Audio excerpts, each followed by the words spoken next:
Ezihamba phambili indaba namuhla basebuhleni bathi kangeke bakhethelwe inkantolo. Unqunyiswa kwembuzo wesilisa ehostela Kwamashu kanti kukhalwa ngothisha obhaxabula ingane enkulisa. Nazi indaba ze-1KZNTV nifundele uphilano kaCibekhulu kwamzimba umntwana eyakhuleka nina besilo sanibonani. Libe mhlophe qwa idolobha laseThekwini namuhla ngesikhathi abebandla laManazaretha ohlangothini lasebuhleni bemasha besuka emgwaqweni ukubhoda bephikelele City Hall eThekwini bethi kangeke baze batshelwe ke zinkantolo ukuthi balandele emuphi umholi kepha bona bahamba nonyazi lwezulu. Lokhu kwenzeka ke njengoba ke inkantolo yomthetho sisekele yavuna kumholo sangakhothama waseThemba ezinhle inkosi uvele imsebela ngashembe ukuthi kube nguyena kufanele ukuhola ke leli bandla kubalwa nabasebuhleni. Kumenze ukusebenza komgwaqo enkabeni edolobha iThekwini namuhla ngesikhathi izinkumo zamalungu ibandla lokashembe ebamba imashe nokuthula ngenhloso yokudlulisela uhla lwezikhalazo zawo kubaholi besifundazwe. Bekumhlophe iThekwini lonke lamalungu ibandla ethe chithisa idolobha lonke ehambe ihuba eshoke neziqubulo. Umgqugquzeli wale mashi uNkosinathi Makhanya uthi ke kabenemeneze beyibandla ngendlela okuphathwe ngayo icala lakashembe njengoba ke bekholelwa ukuthi baphucwe ilungelo labo lokusikhethela. Siyibandla sithola ukuhlukumezeka ngendlela ekwenzeka ngayo nalecala belokho lipublishwa ngayo is either national television or emaphepheni ukube ngazathi kuneinhloso zokukhipha unyazi lwezulu. Thina sithi umuzi wasebuhleni akusiyona imishini iumuzi wenkosi inyanga yezulu nezingane zawo. Kunomlando ke wale ekhaya la inkosi yesibili inkosi ilanga eyasho khona itshela Amanazaretha ithi singabheki lutho kukho okhaleni lakho in his descendants ukuthi akekho umuntu ozoba umholi. Kanjalo wasecela inkosi inyanga yezulu ukuthi bonke abaholi isiyobona yenze njani. Inkosi inyanga yezulu yakucacisa kuManazaretha yathi wonke ushembo yohlala kulihlalo uyophuma kuyena eshaya isifuba.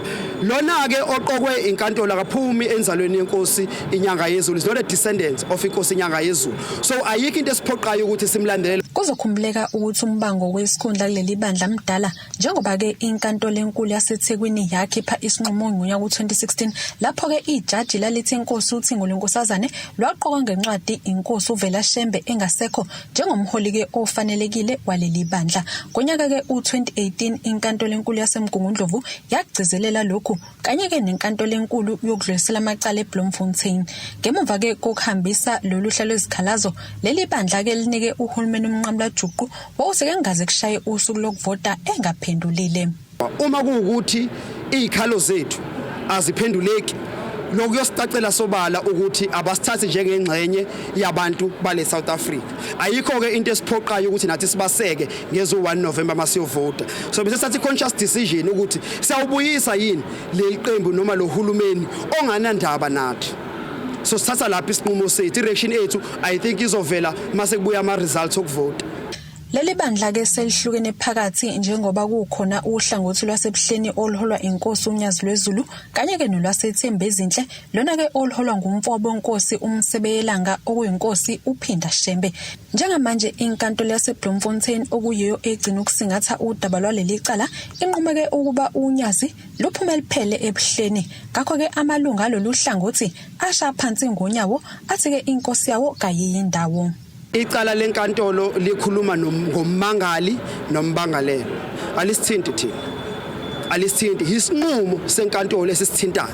Icala lisithinti thina. The only thing ebesiyenza besihlonipha umthetho wezwe ukuthi asingamix ama processes. Ngesingisi bathi issue ibe sub judice ukuthi ithi busy ngeinkantolo nathi sibhizi siyamasha. Akufuni kube ngathi ngaManazaretha we are undermining the authority or the statutes of the law. Besibayekela ukuthi baqede sibone baphele lapho.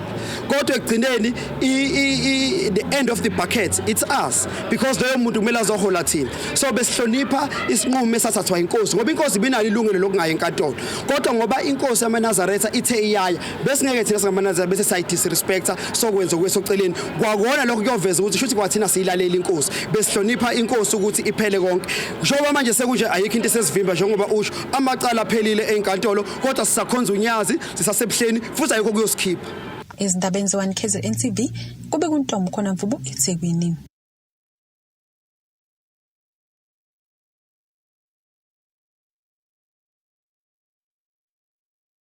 Umndeni wakaNxumalo ohlala ehostela lakwaMashu eThekwini kodwa okungokudabuka endaweni yaseShowe uthi ufuna umthetho uthatha indawo yawo ngababulali belungu la ongaphakathi kule ndawo ngempela sonto. Kubika ukuthi usabelo uNxumalo uthole ngumfowabo bephuma emsebenzini ngesonto ekseni embozwe ngomcamelo ebusweni nangengubo nokwathi uma ngabe bemphenya bathola ukuthi unqunywe kuqhoqhoqho enenxeba lokugwazwa nasesiswini eseshonile. Lo umcamelo kanye negumbi lokulala ucebo uNxumalo ongumfowabo kaSabelo Nxumalo oneminyaka engu-34 ubudala amfice kulona embozwe ngawo umcamelo kanye nengubo yokulala ngesonto ekseni ephuma emsebenzini. uNxumalo uthi wayengena ebusuku nokwathi uma ebuye ekseni wafica umfowabo emboziwe kugcwele igazi odongeni wasaba ukumvula okwazi kwamsiza ukuthi abize umfowabo omdala okuyena owambula wamfica enqunywe uqhoqhoqho enenxeba lokugwaza esiswini.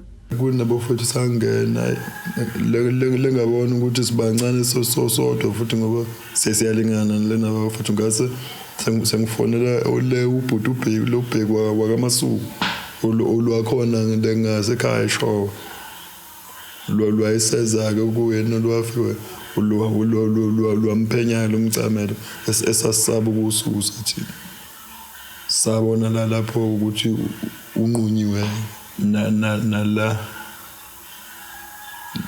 sinyena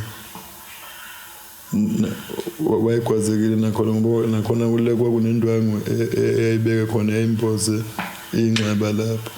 uNxumalo uthi kunombike ethi umufu waba lengxabano nabanye abahlali bakule ndawo ongabesilisa ngezikhathi zasemini ngomgqibelo okwagcina kusongelwana wathi ngenzeka ukuthi iyona lengxabano ebenomthelela kulesihlakalo. Ngicabanga ukuthi leyo ngxabano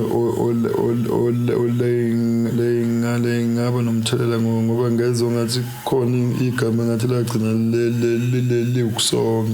ukusonga phela lokuthi le bazomlinda ezebuye kusho ukuthi kwase kwenzeka ngaleyo ndlela kakhomba ukuthi bamlinda le wazi wabuya ngempela. Kusenjalo bese gxeke emenye imithombo yabezindaba athi ibhale udaba likamfowabo ngaphandle kokumthinta yafaka nolwazi olungelona iqiniso. Mangikhotha la ukuthi le ngathi mina owayishayiwe umfowethu akakaza shaya umfowethu angikhumbule le nkulumo nje.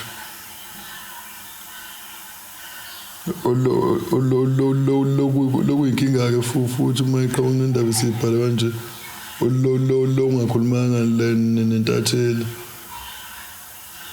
kusho ukuthi liyayeda le nkulumo lokuyona into nekugcina iyinkinga le kuqhatha nabantu lento. Kanti okhulumela amaphoyisa esifundazwe iKwaZulu-Natal uKholel Thembeka Mbhele usiqinisekisile lesi sigameko wathi amaphoyisa aseqalise uphenyo. Ngudebo Sibisi wezindaba ze1KZNTV ngibika ngisehostela kwaMashu. Umholo omphakathi endaweni yasePhoenix eThekwini uPhundit uthi kubalekile ukuba abazali bazinike isikhathi esanele nabantwana babo ikakhulukazi abasebancane ukuze bezokwazi ukubona uma ngabe kukhona ongahambi kahle kubantwana babo. Usho kanjena ke kulandela ukusabalala kwevideo ebonisa ukuthi wasenkulisa eyaziwa ngeJust Junior's Crash ebhaqabula kanzima kumfundo oneminyaka ke2. Le nkulisa isendaweni yasePhoenix khona eThekwini. Umholi wamalungu omphakathi asendaweni yasePhoenix uPhundit uthi ke lesi sigameko sokubhaqabula kanzima kumfundo enkulisa iJust Junior's Crash ePhoenix sekubeka kucacile nengane esakhasela eziko ukuthi kuningeke okusadingeka kwenziwe ukuvikela abantwana ezinkulisa zakuleli. The teacher has abused the child of 2 years and it is totally not acceptable in the community. This is totally unacceptable and it is of paramount importance that it needs to be dealt with severely and immediately. And this must not take place again in our communities. The child will make mistakes, but the teacher has a duty to teach the child. And we are learning this every day. Le nkulisa ibe sematheni osukwini lwayizolo ngemuva kokusabalala kwamavidiyo aqoshiwe kubonakala uthisha ekhahlela umfanyana oneminyaka emibili ubudala. Kubekwe ukuthi ngemuva kokuba umzali walengane eqaphela ukuthi kukhona okungahambi kahle emntwaneni wabeke esenikela enkulisa. Okhulumela umnyango wezokuthuthukiswa komphakathi esifundazweni uMhlabunzima Memela uthi ke ngokumbiko abawutholile kwabezenhlala kahle abebedutshwe ukuyophenya ngalesi senzo okwenzekile ke kube yishwa njengoba lesi sigameko senzeke uthisha esihlalele ehlala nabantwana. Kuvela ukuthi uthisha loyana ubengenayo inhloso yokulimaza umntwana njengoba ade ebonakala ehleli nabantwana bedlala nabantwana okuye mangabe emuvisa unyawo lakhe noma umlenze waba umntwana useyathinteka ngemuva waseke uyawa ewa ngesiphongo. Uprincipal mayexoxa nosonhlala kahle uye wa-offerisha ukuthi bacela ukuthi umntwana bamuse mhlambe kudokotela noma esibhedlela ukuze a-checkwe ukuthi ikhona ni extent of damage eyenzekile ngoba uye waba nesika esincane abe naso. Kodwa futhi okuvelayo ukuthi uthisha lo uye wabathinta abazali wabatshentisa okwenzeka into efana nalena kumntwana and ubaba umntwana ubengenayo inkinga okutheke late mayefika wasecela ukuviwa i-footage. Mayeseyibona i-footage wabe esecela abanye bomndeni ukuthi nabasondele bazoyibona nala kuqale khona ke ukuthi kube khona izinkingana la kade besola ukuthi khona umntwana ube abuse. So ke kusukela manje siyazi ukuthi udaba luphambi kwabomthetho so singumnyango wesolandelela uqinisekisa ukuthi mhlambe makukhona la kungenzekanga kahle khona kulothisha athole ipunishment emfanele. Lesi sifundazwe sinezigameko ezithe ukukhula zokuhlukunyezwa nokudlula emhlabeni kwabantwana bese magcikeni ezinkulisa. Osukwini lwayizolo abazali kanye namalungu omphakathi asePhoenix aqhinqe ngaphandle kwalenkulisa efuna athathelwe izinyathelo ezinqala uthisha. Umemela uthi ke baqonda ukukhathazeka kwabazali ngenhlala kahle yabantwana babo wabeke esenxusa abanikazi bezinkulisa kanye nothisha uqobo ukuba ke baqaphele kakhulu uma begade abantwana. Abanikazi balenkulisa balile ukuphawula kwabezindaba ngesikhathi befikile. Ezindabeni ze1KZNTV kubika uNtombi khona Mvubu ePhoenix eThekwini. Isikhulu sezokuxhumana nomphakathi kwenhlangano ebhekelela izilwane SPCA uCashvinaya uthi usuku lanamuhla le-World Rabies Day kuhlose ngalokhu ukufundisa umphakathi ngobungozi bamarabi kanjalo nokuthi bangawavikela kanjani. Khuluma kwingxoxo ekhethekile nethimba lezindaba uNaya uveza ukuthi izilwane zingabathelela abantu kanti futhi ke izilwane zingavikeleka ngokuthi ke zigonywe. World Rabies Day aims to educate the public on what rabies is, how it affects the community, and how easy it is to prevent the spread of this disease. Rabies is a viral zoonotic disease, which means that it's a disease where an infected animal can infect a human being as well. The disease affects the brain, and once symptoms have appeared, it's usually fatal for whoever's been infected with the disease. Rabies is spread when an infected animal either bites or scratches a human being or another animal. In humans, the most common way that they get infected with rabies is through a rabid dog, but it can be transferred by other mammals that have rabies, for example. Rabies is a vaccine-preventable disease. In South Africa, there's currently a rabies outbreak in certain parts of the country. And this is all the more reason to ensure that your pets have been vaccinated. It's very important because it's a way to protect your pets, it's a way to protect yourself, and it's a way to protect your loved ones. You can vaccinate your pets at your local veterinarian, at certain SPCA branches, or even at your state or community veterinary clinic. Ake sibheke engosini yezomnotho.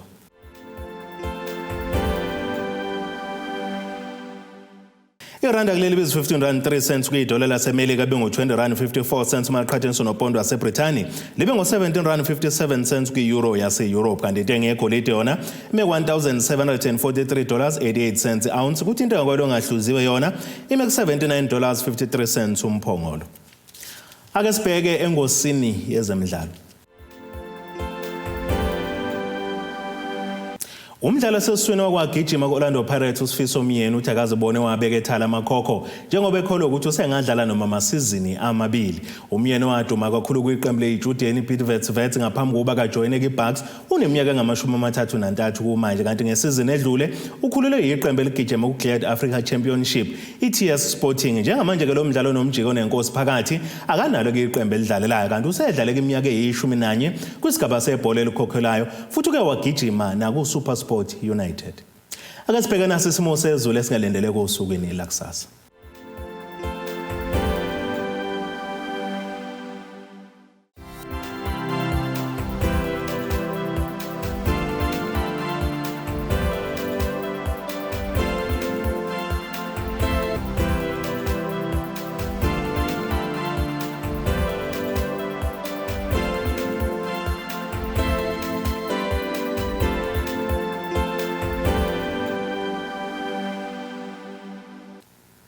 Nina bembena inkabe enkulu kaBusho obukhali kayivuma ungena ejokeni okamzimba umntwana nethemba le ndaba sithi khumu kuze kube ngokuzayo.